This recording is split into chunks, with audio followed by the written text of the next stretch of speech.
سڵاو قوتابیانی ئازیزی پۆلی دوانزە ئەمڕۆ لەگەڵ بابەتێکی نوێ لەگەڵ ئێوەی خۆشەویستین لە یونیتی 6 طبعا بابەتێکی زۆر گرنگمان هەیە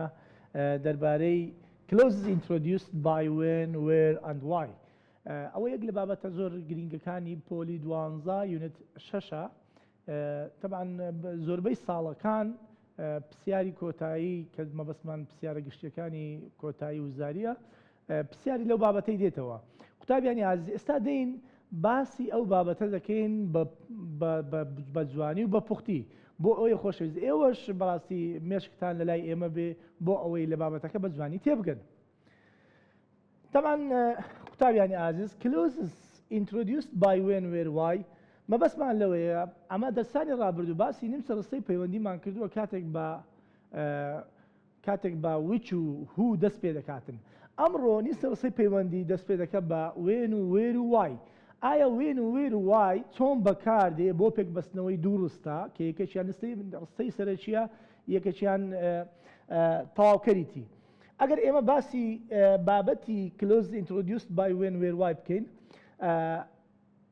ئێمە عادەتەن when و where و why لە نیمسەرستەی دووەم دێتن. نیمسەرستەی کە پێی دەڵێن نیمسەرستەی پەیوەندی. نیمسەرستەی پەیوەندی ئیشی چییە؟ نیمسەرستەی پەیوەندی زانیاری گرنگ دەدات دەربارەی نیمسەرستەی سەرەکی کە دەکاتە بەشی یەکەمی ڕستەکە. مەبەستمان لەوەیە کاتێک ئێمە دێین ئەگەر دوو ڕستەمان هەبێ کە پێشیان دەبەستینەوە بە where و when و why بەشی دووەم کە بە when و where و why دەست پێ دەکاتن زانیاری گرنگ دەدە دەربارەی بەشی یەکەمی ڕستەکەی. هیچ لە خۆت تێکمەدا. سەرەتا ئێمە دێین یەک باسییان دەکەین when بۆچی بەکاردێ where بۆچی بەکاردێ و why بۆچی بەکاردێ.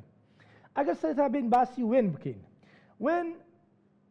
لە زمانی ئینگلیزی بە مانای پرسیارکردن لە کات دێ واتە کەی یان کەی ئەو ڕووداوە ڕوویداوە یعنی پەیوەستە بە کاتەوە. بەڵام لێرە بابەتەکەمان کوێستچن نییە بۆ ئەوەی ئێمە پرسیار بکەین لە کات. ئەلێرە وەکو کۆنجەکشنێک بەکاردێ بۆ پێکبەستنەوەی دوو ڕستە بەڵام ڕستەکە ئاماژەیە بۆ کات. قوتابیانی ئازیز تەماشاکەن لە چ کاتێک ئێمە دەتوانین when بەکاربێنین. when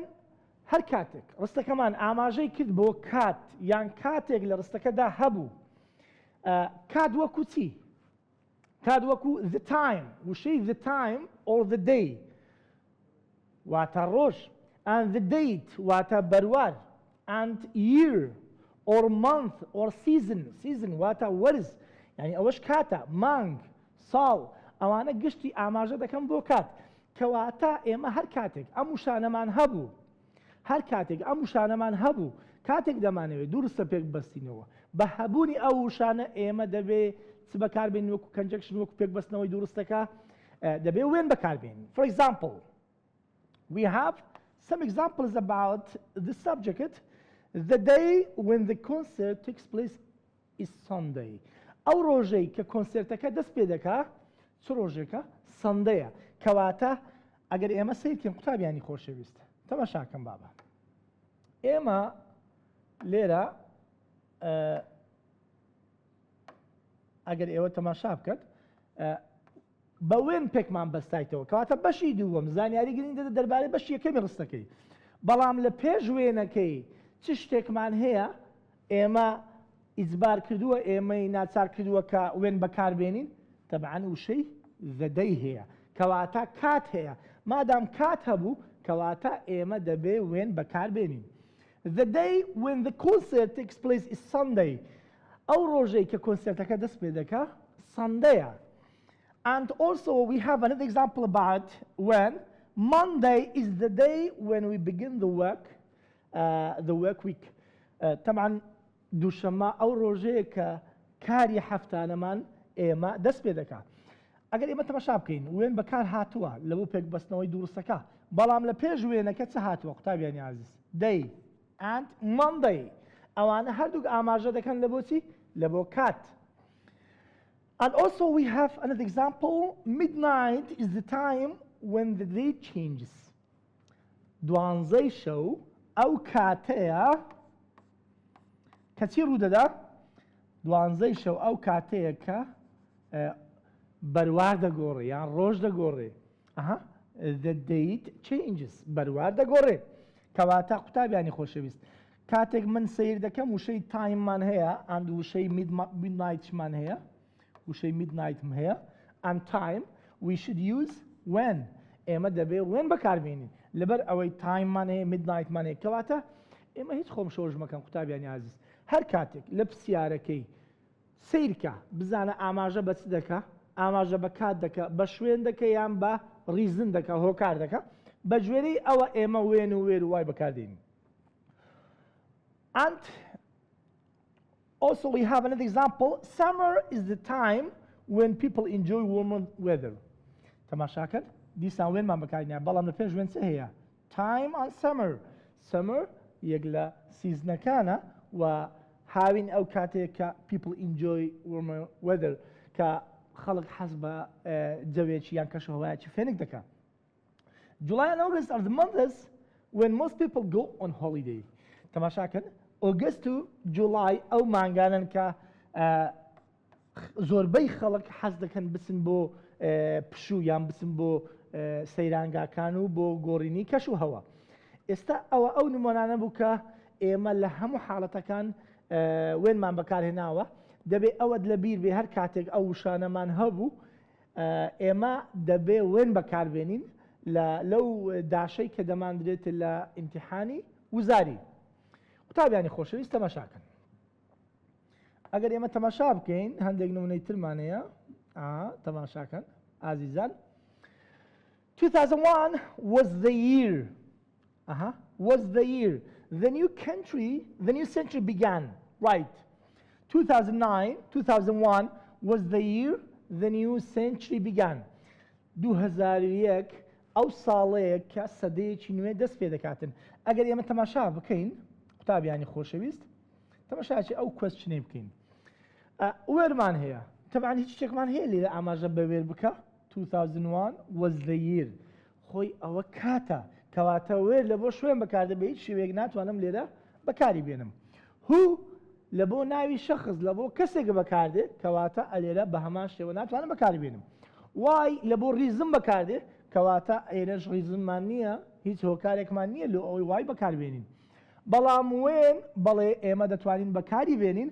لەبەر ئەوەی 2001 and the word the year و وشەی the yearمان هەیە و هەردوو ساڵ 2001 کەشمان هەیە ئەوانە ئەو وشانن کە ئێمە دەبێ چ بەکاربێنین ئازیزان وێر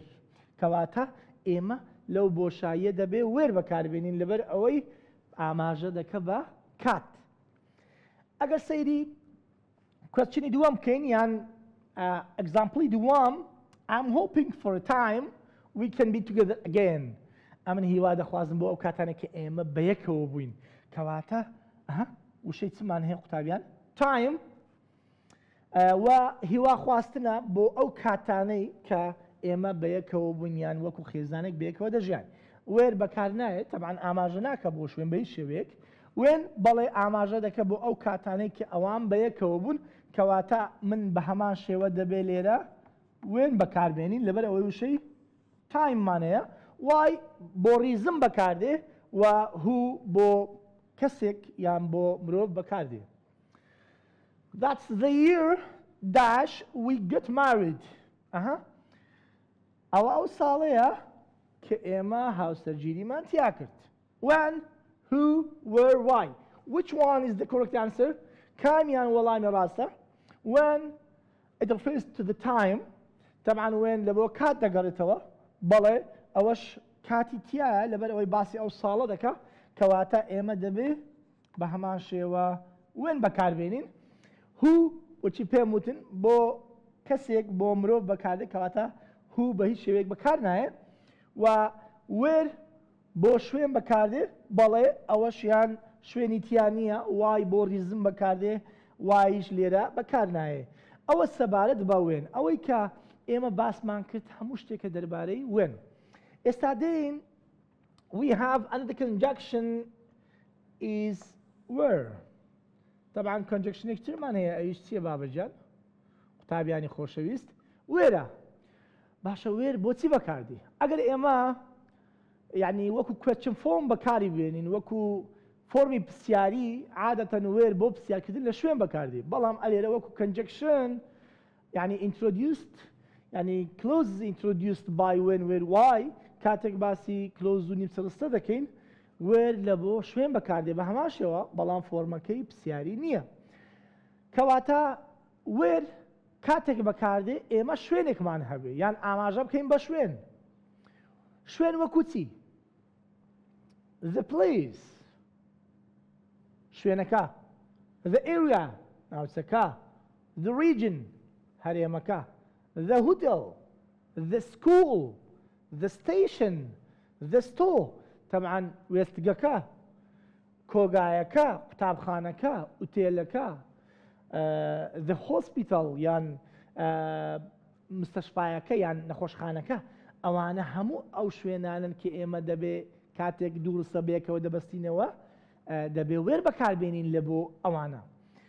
تەماشاکەین قوتابیانی ئاز we have some examples to express where ئێمە هەندێک نمونەمان هەیە بۆ دەربڕینی where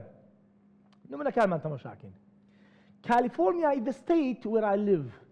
کالیفۆرنیا ئەو ویلایەتەیە where I live کە من لەوێ دەژیم قوتابیانی خۆشەویست تەماشاکەن ئەگەر ئێمە سیرکەین کالیفۆرنیا یەک لە ویلایەتەکانی ئەمریکایە state بە مانای ویلایەت دێ کاتێک باسی شوێنێک دەکەین کەواتە دەبێت چ بەکاربێنم where ئاماژە دەکا بۆ شوێن ئیلان ئێستا ئەلێرە کاتمان هەیە no we don't have time ئەلێرە هیچ بە هیچ شێوەیە کاتمان هەیە تەنها شوێنمان هەیە لەبەر هەندێ ئەما دەبی where بەکاربێنین where I live parking lot D is the place where I parked my car تەماشاکەن قوتابیانی خۆشەویست ئەوە ناوی پارکێکە ئەوە ئەو شوێنەیە کە where I parked my car کە من سیارەکەم لێ پارک کرد ئەلێرەش بە هەمان شێوە وێری بەکاردێنم لۆ وێری بەکاردێنم لەبەر ئەوەی وشەی پلیسمان هەیە کە ئاماژە دەکات بۆ شوێن کەواتە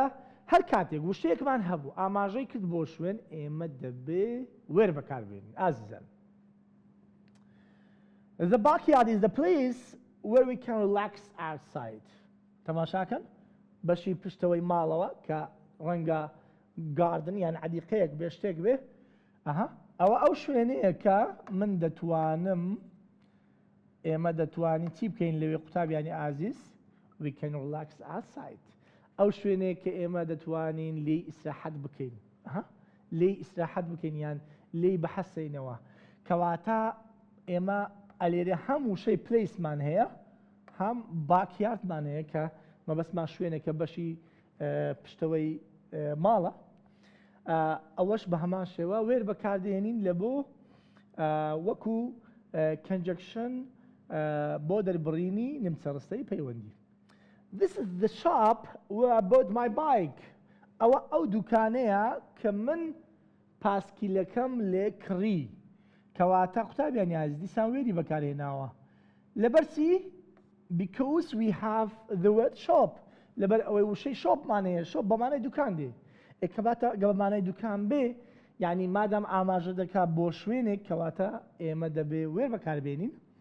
and this is the station where Emily met James ئەوە ئەو ستیشنەیە یان ئەو وێستگەیەیە قوتابیان ئاگاتان لە وشەی station and state بێ ئەوە بەمانای ویلایەت ئەوەشیان بەمانای وێستگەی وەستانی شەمەندەفەر و پاس و ئەوانە دێتن تەبعاً ئەوانە دەبێ بزانن کە ئەوانە ئاماژەیە بۆ شوێن کەواتە ئێمە چ بەکاردێنین ئازیزان دووبارە هەروێر بەکاردێنین بۆ دەربڕینی شوێنەکە ئێمیلی مە جەیمز کاتێک ئەو ستیشنێک کە ئێمیلی جەیمزی بینیوە و هەندێک پرسیارمان هەیە لەسەر شێوازی وزاری ئازیزان هەندێک پرسیارمان هەیە لەسەر شێوازی وزاری ئەگەر ئێمە سیرکەین یەک لەو پرسیارانە تەماشاکەن ئازیزان This is the court ئەوە ئەو مەحکەمەیەیە داش سارا و زانا got married کە سارا و زانا لەوێن دەرێ هاوسەرگیریان کرد Who, when, why, where Which one is the correct answer کامیان وەڵامی ڕاستە ئازیزان طبعا who ئاماژەیە بۆ شوێن ئایا لە پێشەوە هیچ شوێنێکمان هەیە کە بەشی دووەم زانیاری بداتن دەربارەی ئەو شوێنە ئەو کەسە نەخێر کەواتە هو بە هیچ شێوەیەک بەکار نایە when لە کاتێک بەکاردێ ئەگەر ئێمە لێرە کاتێکمان هەبێ بەشی دووەم زانیاری زیادە بدە دەربارەی ئەو کاتە ئەوەش بە هەمان شێوە کاتمان نییە بە هیچ شێوەیەک وای بۆ ریزن بۆ هۆکار بەکاردێ و وێر بۆ شوێن بەکاردێ کەواتە وێن تەواوە وێن وەڵامی ڕاستی ئێمەیە ئازیزان why because we have the word court court بە مانای محکەمە دێ ئەویان زۆر وریابن قوتابیانی پۆلی 12 بە تایبەتی لە بۆ وزاری لە بۆ پرسیارە گشتیەکانی وەزارەتمان دەبێ ئاگاتان لە وشانە هەبێ کەواتە لێرە ئێمە دەبێت بەکاربێنین وێر بەکاربێنین لەبەر ئەوەی because we have a place لەبەر ئەوەی شوێنێکمانەیە ناوی شوێنێکمانەیە کامە بەسمان کۆرتە and Edinburgh is the town that Alexander Graham Bell was born Edinburgh ئەو شارۆچکەیە کە where when why who Alexander Graham Bell was born Alexander Graham Bell لەوێ لەدایک بووە کەواتە ئەمە باسی شارێک دەکەین وەکو Edinburgh وشەی تاونمانەیە کەواتە ئێمە دەبێت بەکاربێنین وێری when why who کامیان وەڵامی ڕاستە تەبعاً قوتابیانی خۆشەویست وێر بۆچی وێر ڕاستە لەبەر ئەوەی هەم Edinburgh شوێنە شارێکە لە بریتانیا و تاون وشەی تاون بە هەمان شێوە بەمانای شار و شارۆچکە دێتن ئەوەشیان بە هەمان شێوە وێر بەکاردێ وێن لە بۆ کاتەبەی شێک بەکار نایە وای لە بۆ ریزنە and who لە بۆ مرۆڤە ئەوە بەکار نایە ئەگەر groceries is shop you can buy vegetables طبعا دوکانی سەوزە و میوە ئەو شوێنەیە کە ئێمە دەتوانین وشەی شۆپمان هەیە مادام وشەی شۆپمان هەیە کەواتە بە هەمان شێوە وێر بەکاردێ لەبەر ئەوەی ئاماژە دەکات بۆ شوێنێک کە من دەتوانم سەوزە و سەوزەکانم لەوێ بکڕم ئەوە بە هەمان شێوە وێر بەکاردێ ئازیزانم and this is the store ئەو کۆگایەیە where I bought my bike where I bought my backpack right ئەو کۆگایەیە کە من دەتوانم ئەشیاکانی خۆمی لێ بکڕم کەواتە بە هەمان شێوە ئازیزان ئەلێرە ژوێر بەکاردێ لەبەر ئەوەی قوتابیانی خۆشەویست ئەمە ستۆرمانەیە ستۆر بەبەسمان کۆگایە کاتێک وشەی کۆگامان هەبێ بە دڵنیاییەوە وێر بەکاردێ ئێمە ناتوانین وشەی تری لە جیا بەکاربێنین ئازیزانی من هو لە بۆ مرۆڤ بەکاردێ وای لە بۆ ریزم بەکاردێ and when لە بۆ کات بەکاردێ this is I can use my people skills تەماشاکەن this is ئەو شوێنەیە this is a place where I can use my people skills ئەو شوێنەیە کە من دەتوانم مەهاراتی خەڵکی خۆمی تیا بەکاربێنم کەواتە بە هەمان شێوە ئەوەشیان کاتێک باسی شوێنێک دەکەین ئێمە دەتوانین مەهاراتی مرۆڤەکانی خۆمانیان کەسەکانی خۆمان و هاو نیشتمانیەکانی خۆمانی تێدا بەکاربێنین کەواتە بە هەمان شێوە وێر بەکاردێ لەبەر ئەوەی ئاماژەیە بۆ شوێن ئازیزانی من قوتابیانی خۆشەویست ئەوە هەموو شتێک بوو دەربارەی وێن و وێر ئێستا تەنها کەنجەکشنی ترمان هەیە ئەویش وایە و وای گرینگە ئاگاتان لیبی ئازیزانی من قوتابیانی خۆشەویستمان بابین سەیری وای بکەین بزانین وای ئێمە چۆن بناسینەوە و بزانین لە چ کاتێک ئێمە دەتوانین وای بەکاربێنین ئازیزان سەرەتا وای ئەگەر وەکو کەچم فۆم بەکاری بێنین بۆ پرسیارکردن دەربارەی بۆچی ئەو شتە وا ڕوویداوە یان پرسیار لە هۆکاری ڕوودانی شتەکان دەکاتن وای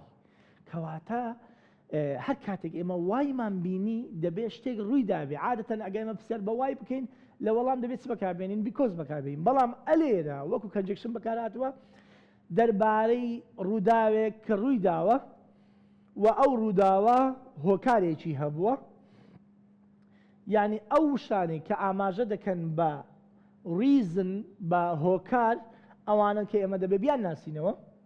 the reason surprised why you surprised لەبەرچی تۆ سەرسام دەبی کاتێک یان wonder یان تووشی سەرسوورمان دەبی puzzled astonished ئەوانە ئەو شانن کە ئێمە ئەگە هەمان بوو لە ناوڕستە دەبێ بزانین کە وای بەکاردێ and that was یان that's ئەو کۆنتراکشنەکەیتی کوتکراوەکەیتی و ئەگە وشەی that wasمان هەبوو یان thatsمان هەبوو ئەوە دووبارە ئێمە هەر دەبێ وای بەکاربێنین لەگەڵ هەبوونی ئەو وشانە ئازیزان تەماشاکەن ئەگە بین نمونەی یەکەم سیرکەین a horrible film with the reason why I couldn't sleep last night. تەماشاکە فیلمە ترسناکەکە هۆکاری ئەوەی بوو why I couldn't sleep last night کە من دوێنێ شەم نەتوانی بخەوم کەواتە ئێستا ئێمە هۆکارێکمان هەیە ئەلێدا ئازیزان تەماشاکەن سیرکەم باڕوونیاکەینەوە یەک یەک تەماشاکەن نمونە بە نمونە سەرەتا لە پێش وایەکە the reasonمان هەیە reason واتە هۆکار دواتر هۆکارەکە چییە؟ هۆکارەکە هۆڕی فیلمە فیلمێکی ترسناکە کە بوو هۆی ئەوەی من نەمتوانی دوێنێ شەو بخەوم ئەلێرە ئازیزان ئێمە بۆچی وای بەکاردێنین لەبەر ئەوەی بابەتەکەمان هۆکارە یان سەبەبێک هەیە کە من نەمتوانیوە دوێنێ شەو بخەوم کەواتە وای بەکاردێنم بۆ دەربڕینی نیمچە ڕستە یان بۆ دەستپێکردنی نیمچە ڕستەی پەیوەندی بەڕستەی سەرەکی لۆ ئەوەی ئێمە نیشانی بدەین یان زانیاری زیاتر بدەین دەربارەی ڕستەی سەرەکی ئەوە نیمچە ڕستەی پەیوەندیە. And do you know the reason why so many people in the world learn English? تۆ هۆکارەکەی دەزانی لەبەرچی خەڵکێکی ئێزگار زۆر لە جیهان هەوڵ دەدەن فێری زمانی ئینگلیزی بن؟ ئەها ئازیزان ئەلێرە بە هەمان شێوە لە پێش وایەکەی چمان هەیە the reason لە بۆچی do you know the reason تۆ هۆکاری ئەوە دەزانی so many people in the world learn English کە خەڵکێکی زۆر لە جیهاندا زمانی ئینگلیزی فێر دەبن هۆکارەکەی چییە؟ طبعا ئێمە کاتێک وشەی the reasonمان هەیە لە وزاری لە پرسیارە گشتەکانی کۆتایی وەزارەتمان ئازیزان عادەتەن شوێنی وایەکە دەکرێت بە داش دەکرێتە بە بەشایی لەبەر هەندێک ئێمە هەر کاتێک وشەی ریزن یان ئەو وشانێک کە پەیوەستە بە وشەی ریزن وەکو surprised wonder and puzzled astonished ئەو وشانەمان هەبوو ئێمە دەبێ وای بەکاربێنین ئازیزان. Our was the reason why so many Kurdish people immigrated to the Europe. شەڕ هۆکاری ئەوە بوو کە خەڵکێکی زۆر لە کورد یان لە کوردستانەوە سەفەر بکەن لە بۆ وڵاتانی ئەوروپا طبعا الحەمدولله ئێستا خوا بەزیاد بێ ئەمانە هیچ مەترسێکمان لەسەر نییە لەبەر هەندێ ئێمە ئازیزان ئەوە سەردەمانێک بوو وای بەکاردێنین بۆ هۆکاری ئەوەی لە بەرچی خەڵکێکی زۆری کورد سەفەری کرد بەرەو ئەوروپا و لە هۆکارەکەی دەپرسێ کە هۆکارەکەشمان چییە؟ شەڕە. ئەلێرە وشەی the reasonمان هەیە مادام وشەی the reasonمان هەیە کەواتە وای بەکاردێنین. I don't know the reason why he got angry. ئەمن هۆکاری نازانم ئەمن هۆی تووڕەبوونی ئەو کەسە نازانم لەبەر چی بوو کەواتە the reason لە دوای the reason کاتێک لە هۆکاری تووڕەبوونەکەی دەپرسی ئێمە دەبێ وای بەکاربێنین he got angry کە ئەو تووڕە بووە کەواتە لێرەدا ئەمە لە چ حاڵەتێک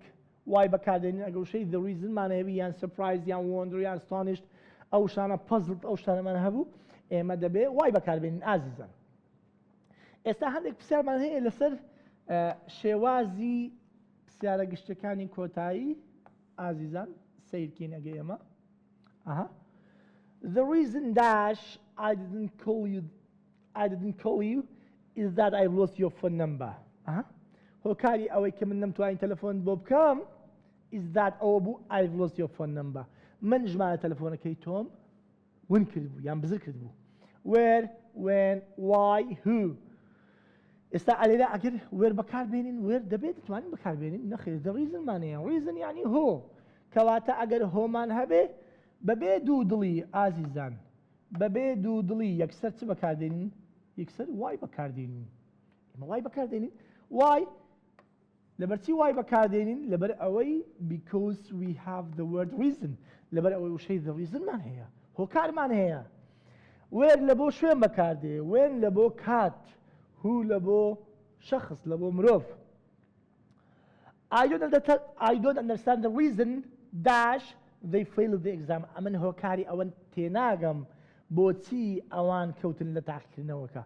کەواتە ئەیرش بە هەمان شێوە وشەی the reasonمان هەیە I don't understand the reason من لە هۆی ئەوە تێناگەم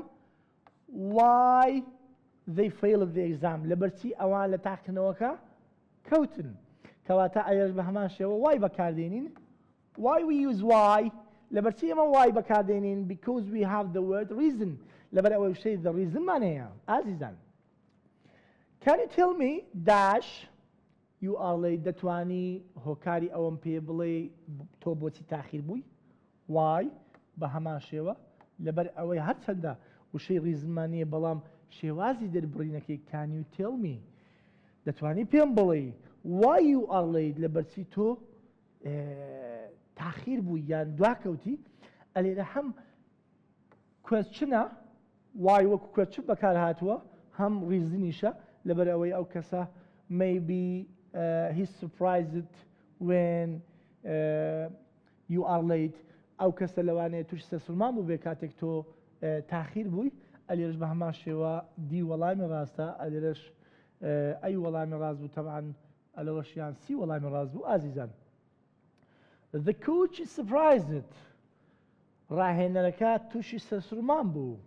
داش مێسی decide to leave Barcelona کە مێسی بڕیاریدا بەرسەلۆنا جێبهێڵێ کەواتە ڕاهێنەری بەرسەلۆنا تووشی سەرسوورمان بوو کاتێک مێسی بڕیاریدا بەرسەلۆنا جێبهێڵێ باشە ئەلێرە ئازیزان why when where who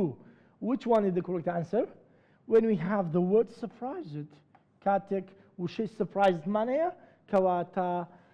it refers to the reason کەواتە ئەوەیان دەگڕێتەوە لە بۆ هۆکاریان لە بۆ هۆ ئەلێرە بە هەمان شێوە وای بەکاردێنین لەبەر ئەوەی وشەی سرپرایزمان هەیە وێن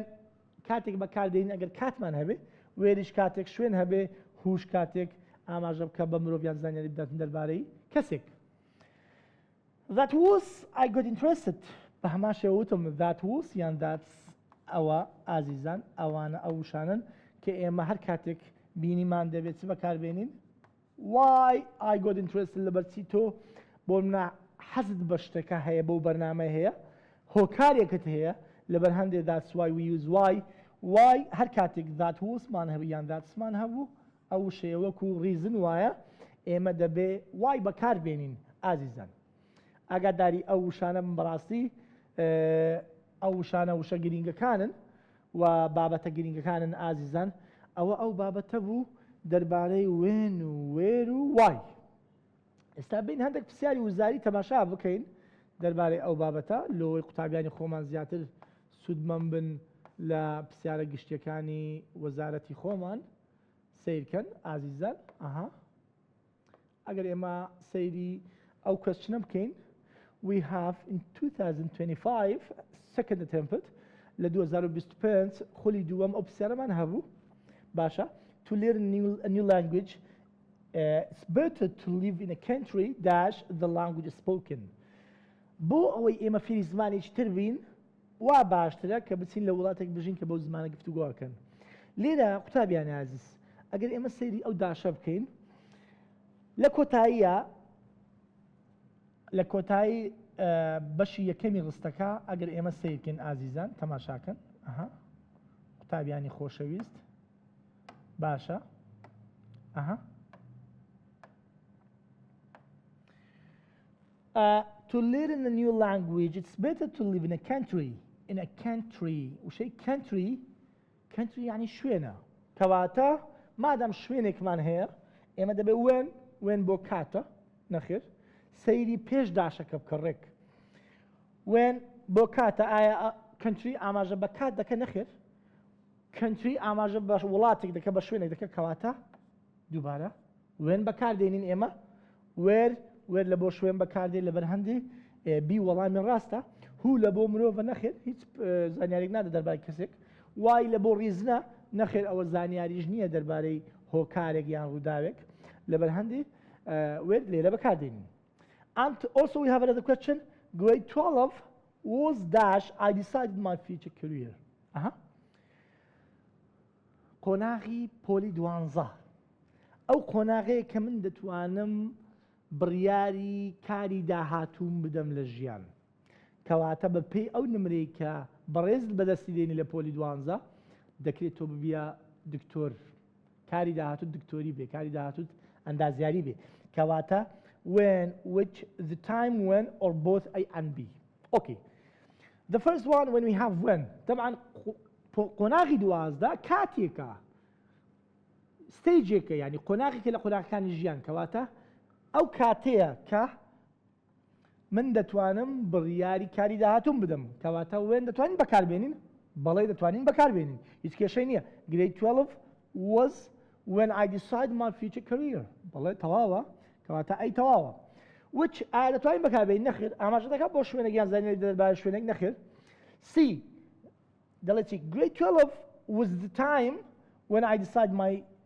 future career ئایا ئەوەیان دەبێ بەڵێ وشەی تایممان هەیە زۆر شتێکی نۆرمەڵە لە دوای وێنمان هەیە هیچ کێشەی نییە کەواتە هەم ئەی هەم سی هەردووچیان دەبێ بزانین دی دەڵێ چی دی دەڵێ both A and C دەری هەردووچیان ڕاستن A و C کەواتە بەڵێ ئەو وەڵامەیە کە ئێمە مەبەستمانە ئاماژە پێ بکە کە A و C ڕاستە بەڵێ لە دی دەڵێ both A and C are correct C و A هەردووچیان ڕاستن A و C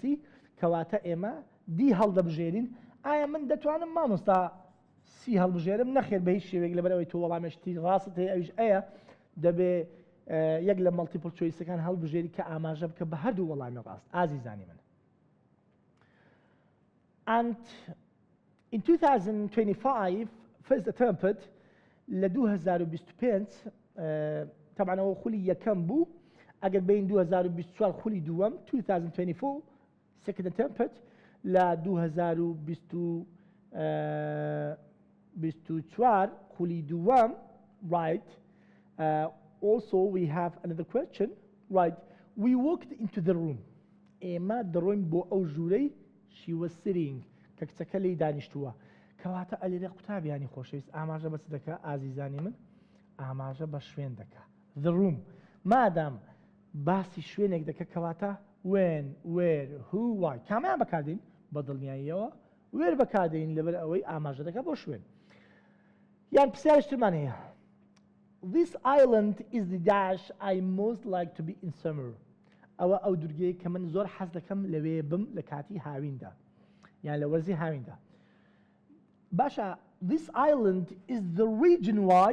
باشە region یعنی هەرێم why بۆ کار بەکاردێ هیچ پەیوەندیشان پێگۆ نییە B time when time تەواوە وێنیش بەڵێ ئاماژە دەکات بۆ کات بەڵام ئایا ئەلێرە this island کە بەسمان دورگەیە کاتە نەخێر بە هیچ شێوەیە کەواتە بیش هەڵەیە C the reason who دەڵێت چی this island is the reason who I most like to be in summer no who لەگەڵ reason نایە قوتابیانی عزیز reason دەبێ وای لەگەڵ دابێ و لە پێش reasonەکەش دەبێ وشەیەکمان هەبێ کە ئاماژە بکە بە هۆکار کەواتە ئەوەشان نابێ دی دەڵێت چی this island is the place where I most like to be in summer کەواتە ئەلێرە دی وەڵامی ڕاستە لەبەر چی وەڵامی ڕاستە لەبەر ئەوە یەک ئاماژە دەکا بۆ شوێن لە دوای شوێنەکەش چە هاتووە وێر هاتووە ئایا لە بەشی یەکەمی ڕستەکەی کە وەسمان بەشی یەکەمە this island بەڵێ شوێنە کەواتە دی وەڵامی ڕاستە و don't hesitate to choose the correct answer هیچ دوو دڵمە بە ئازیزان بۆ هەڵبژاردننی وەڵامی ڕاست ئەلێرە یعنی you should be confident دەبێت بڕوات بە خۆت هەبێ please تکایە ئەلێرە ئەتو بەس تەنها بڕوات بە خۆت هەبی لەو بابەتانەی پۆلی 12 کاتێک تۆ مەڵتیپل چۆیسەکان هەڵدەبژێری ئەگەر زانیاری تەواوت هەبێ بە تەواوی لە بابەتەکە تێگەیش بەدڵنیاییەوە دەتوانی وەڵامی ڕاست هەڵبژێری ئازیزانی من on our way back home we stopped by the old house Jenny's mother has stayed باشە لە ڕێگەی گەڕانەوە من بۆ ماڵ ئێمە لە ماڵێک لە شوێنێک لە خانوێک وەستان خانوێکی کۆن کە Jenny's mother has stayed کە دایکی جێنی لەوێ دەماوە یان دادەنیشت یان لەوێ دەژیا باشە ئەلێرە ئەگەر تەماشای داشەکەمان بکەین بەڵێ لە پێش داشەکە چه هەیە the old house مادام وشەی the old house و بەشی دووەم ئەو شوێنەیەکە کە ئەو ڕستەیە کە زانیاری دەدە دەربارەی بەشی یەکەم کە old house-ەکەمە بەسمان داچی جێنی لەوێ دەژی ئەلێرە ئازیزانی من وێر بەکاردێ when why who تەمعان وێر بەکاردێ لەبەر ئەوەی ئاماژە دەکات بۆ شوێن زۆر ئاسانە یعنی تۆ دەبێت بزانی ئازیزانی من هەر کاتێک ئاماژەی کرد بۆ شوێن تۆ هیچ خۆ دوو دڵمەکە یەکسەر وێر هەڵبژێرە ئاماژەی کرد بۆ کات وێن هەڵبژێرە ئاماژەی کرد بۆ ریزن بۆ هۆکار وای هەڵبژێرە Germany won the World Cup in 2014 it was the year we got married ئەلێرە ئازیزان ئەها ئەڵمانیا هەڵبژاردەی ئەڵمانیا 2014 کاتی جامی جیهانی بردەوە ئەو ساڵە بوو کە ئێمە هاوسەرگیریمان تیا کرد کەواتە ئەلێرە هەمووی ئاماژە دەکات بۆ کات the year 2040 ئەوانە ئاماژەم بۆ کات کەواتە where when why who کامیان بەکاردێ ئازیزان طبعا وێن بەکاردێ لەبەرەوەی ئاماژە دەکات بۆ کات وێر ئاماژە دەکات بۆ شوێن نەخێر بە هیچ شێوەیەک وای بۆ ریزن نەخێر هوو بە هەمان شێوە ئەوەش ئاماژە ناکە بۆ کەسێک کەواتە ئەوەش بەکار نایە. The youth hostel we stayed 3 months ago was real big. ئەو هۆستڵەی گەنجان کە ئێمە تیایدا ماینەوە سێ مانگی ڕابردوو بەڕاستی شوێنێکی گەورە بوو کەواتە وشەی هۆستڵ ئاماژە دەکات بۆ شوێن مادام ینی هۆستڵ هوتێل ئەوانە ئاماژە دەکان بۆ شوێن ئاگاتە لێ مادام ئاماژە دەکات بۆ شوێن کەواتە ئێمە دەبێت بەکاربێنین وێر بەکاربێن ناتوانم هوو بەکاربێنم ناتوانم وای بەکاربێنم و ناتوانم وێن بەکاربێن ببرە ئەوەی وێن ئاماژە دەکات بە کات. ئازیزان ئەگەر یەک دوو نمونەی تریش وەربگرین لۆی ئێوەی بەڕێز باشن لە بابەتەکە تێبگەن. Let's go to a country the sun always shines بابچینە وڵاتی کە بەردەوام ڕۆژ دەدرەوشێتەوە when where which why لە پێش داشەکە چمان هەیە قوتابیانی ئازیز ئەگەر ئێمە سیرکەین لە پێش داشەکە چیمان هەیە وشەی کەنتریمان هەیە کەواتە ئێمە دەبێ وێر هەڵبژێرین لەبەر ئەوەی کەنتری ئاماژە دەکات بۆ شوێن. قوتابیانی ئازیز ئەوە هەموو پرسیارانە بوو کە من ئاماژەم پێکرد لە زۆربەی ساڵەکانی پرسیارە گشتیەکانی وزاریمان هاتۆتەوە هیوادارم لە هەر سێ کەنجەکشنی where when why یان clauses introduced by when where why بە تەواوی تێگەیشت بن کە ئەوانە زانیاری دەدەن دەنیم سەڕستا دەربارەی ڕستەی سەرەکی بە پێی ئەوەی کە ئێمە دەیانبینین لە ڕستەکان دەتوانین وێر و وێن و وای بەکاربێنین ئەو بابەتێک کە زۆربەی ساڵان لە وزاری ئێمە دوو دەرەجەمان هەیە ئاگادار بن ئەو دوو دەرەجێتان لە کیز نەچێ بە هیوای کاتێکی بەسوود بۆ ئێوەی خۆشەویست هەتا بابەتێکی تر لە خزمەتی ئێوەی خۆشەویستم ڕۆژتان باش.